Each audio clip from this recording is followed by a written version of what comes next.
If you are doing deals in this market, you may have had or heard of an increase in sale fails.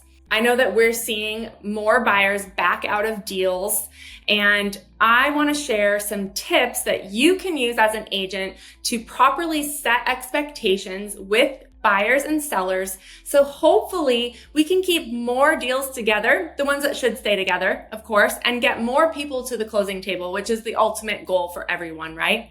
So home inspections can definitely make or break a deal, but only if you let them. So great agents know how to set those expectations. So I want to talk first about buyers. When we meet with buyers, it's so important that we are scheduling a consultation before we go out looking at houses. I know that with the laws changing in August of 2024, buyer agreements are mandatory, but agents are still signing those agreements just for one house and rushing out to show these houses.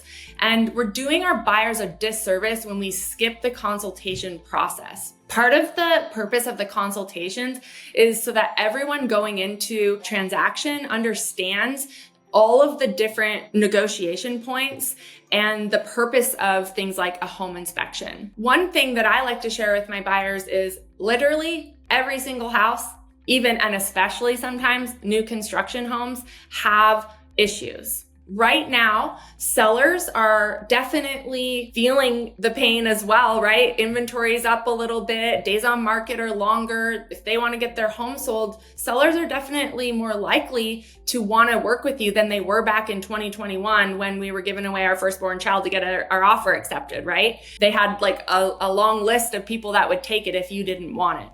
So now here we are, and everyone is, playing a little nicer in the sandbox.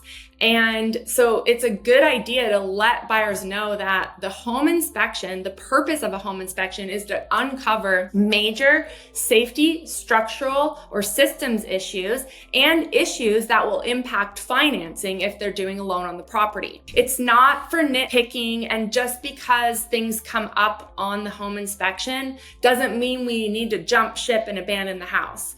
We usually have time to get some contractors in, get some more information. Remember, everything is fixable, right? It's just a matter of how much will it cost and what's the time involved, and is the seller willing to work with us, especially if we've uncovered something that was unknown to everybody going in. Let's try to work together to resolve the issue so you can still get the house that you loved enough to write an offer on. So when representing buyers, the first most important thing to set you up for success is to make sure that you're taking the time to educate them during a buyer consultation and set the proper expectation for the purposes of a home inspection. Okay, so now let's talk about sellers. I think it's very important that on both sides, we're helping them see things from the other perspective as much as we can, right? So for sellers, we've got to help them understand that buyers right now are facing affordability issues. They are facing huge payments, right? They still have to have their down payment. Maybe we're helping them with some concessions, but anything that comes up on that home inspection, right, might kind of put them over the edge because they're already on edge from this massive payment that they're taking on. So if we can help sellers understand that buyers are a little more finicky or a little more apprehensive than maybe they were a few years back when they were getting things at 3% interest and their payment was more manageable. Encourage sellers to consider maybe it is a good idea to have a pre-inspection. I know in our market, it hasn't been the most popular thing in the seller's market that we've been in, but now that we're in a buyer's market, I think it's important to at least give the option to your seller. So that could look like, hey, it might be a good idea to explore doing a pre-inspection. There's pros and cons to that, right? Walk them through that so they can make an informed decision. Remind them that buyers today are looking for more turnkey, I would say. That's what we're seeing with things that are selling quickly. Things that are more turnkey are getting a higher price and selling in less days on market. So sometimes the small, even small issues to us can feel big to buyers when they're taking on such a large payment.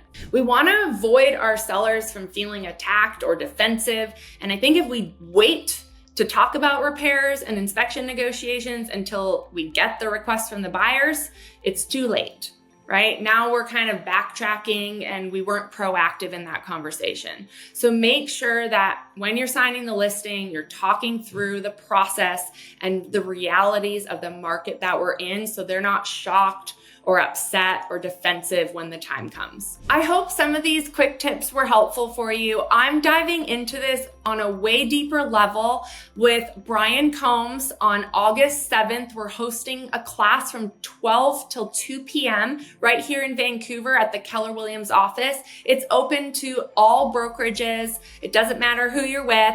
Come learn with us, because I think for all of us to succeed in this market, we all need to level up and we all need to set better expectations, and we all need to work together to help our buyers and sellers get the home of their dreams or sell and move on to their next chapter.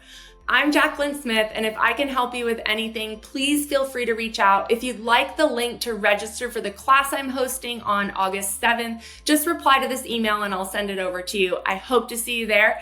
And until next time, have a good one.